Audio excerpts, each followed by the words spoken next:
Hello, so as you've probably seen from the video title, this is meant to be a conclusion, although unfortunately it's probably not the conclusion you were thinking it was going to be. Um, the Jinty chassis is significantly reduced. If you remember, there was a gearbox on top, and there was a motor here. The motor was turning a worm, the worm was turning this gear on top.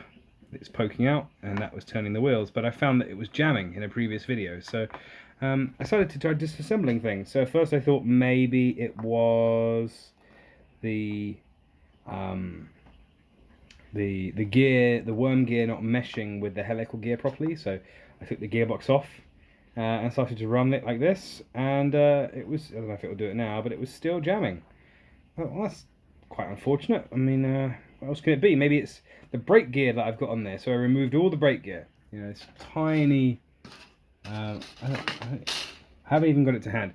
Tiny 0.3 millimeter wire and 10 thou etched brake rigging.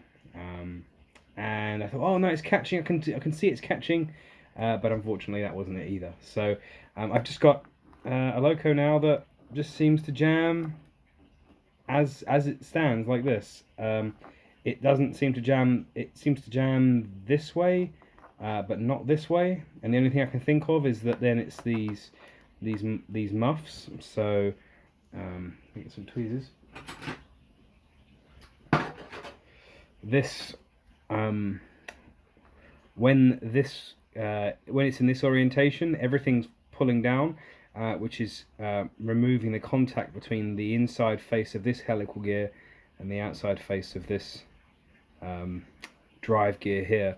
And then when it's the other way around, they are free to fall on top of each other. And just quite frankly, I'm just tired of it.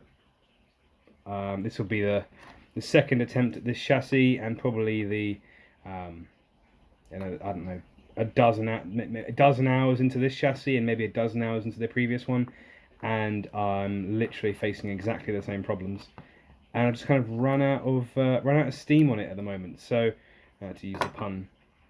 So that's that. It's going in the stock box. It will be retrieved at some future date, no doubt, to be worked on with a fresh set of eyes. But in the meantime, a somewhat sea change is some O-gauge stuff that I've had knocking around. So this is my first ever O-gauge wagon kit. It's a Midland Railway van, outside frame van. I've got a in that box there, I've got a couple of others. This is a 1890s van, four-wheeled van over here, that's not built, and this is a London northeastern wagon that's been built properly, and a bit of track and stuff like that.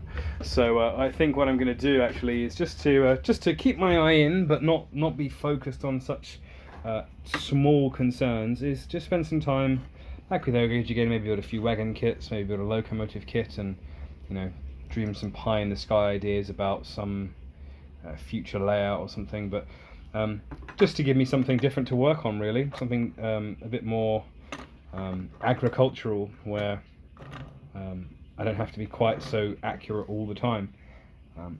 So there we go. That's what I'm going to be doing. I think I'm going to look at connoisseur models. They do brass kits in O-gauge. It seems to be quite affordable.